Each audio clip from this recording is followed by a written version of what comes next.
Hello everybody, this is Dr. Bob DiMaria with another episode of Ask Dr. Bob. Some very good and interesting questions. Dr. Bob, are quinoa, corn, and rice considered grains? Well, quinoa is considered a pseudo-grain, but it's actually a seed. Corn can be considered a fruit, a seed, and a grain, and rice is considered a grain. Excellent question. Dr. Bob, what protocol would you prescribe for someone who's been diagnosed with psoriatic arthritis, Hashimoto's thyroiditis, pernicious anemia, and celiac? I would really focus on the liver, and I would work on an elimination diet. Dairy, peanut butter, sugar, wheat. Those would be the first that I would eliminate. You may consider doing the FIT test, food sensitivity testing, to find out what particular foods. Is a test of 130 foods you may have a sensitivity to. You may want to do a CBC with a differential. If your eosinophil count is high, it could be a parasite issue. If your monocyte level is high, we know you have a food sensitivity. Monocytes usually increase with a food sensitivity. Dr. Bob, what causes gout and how can you help it through natural means? We start with the kidneys. We have various protocols for that, but we use a product that is called Folate-5 Plus.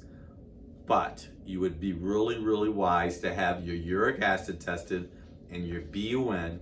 Always remember, your kidneys are your second liver. That means the liver is a part of the issue too. Stay away from organ meats, especially pork. I remember you mentioned something about the winter blues, but I can't remember what it's called. What do you recommend? Phosphatidylcholine, anywhere from 3 to 9 a day. You may consider the omega test and check your omega-3 levels. Dr. Bob, would non-GMO and organic soy and peanuts be okay? I personally would avoid them, and I would for sure avoid soy. What causes appendix attacks? Hearing more teenagers getting surgery. What are the symptoms and how can you tell the difference between that and the stomach virus? Well, if you have a CBC completed, your white blood count is going to be 10 or 11,000 with an appendicitis. Stomach virus, your lymphocytes will be increased. CBC with the differential, lymphocytes will increase with the virus, with an appendix, white blood count, 10 or 11,000. It's a very good question, by the way.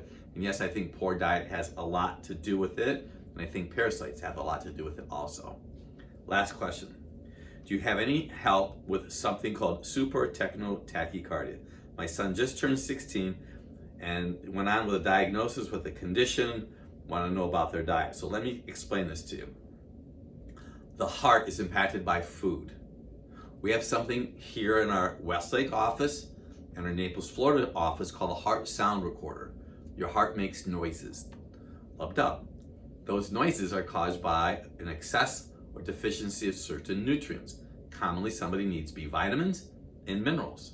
But I also know a compromised liver can interrupt normal heart function. We know because we take films that teenagers especially have larger livers than adults, and I believe it's because of poor diet and all the hormones that are going on inside of their body. You may consider coming to see us to have the heart sound recorder complete on you.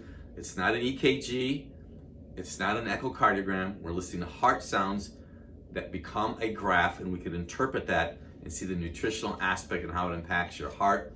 Excellent questions. I'm Dr. Bob DiMaria. Visit me in Naples, Florida or Westlake, Ohio.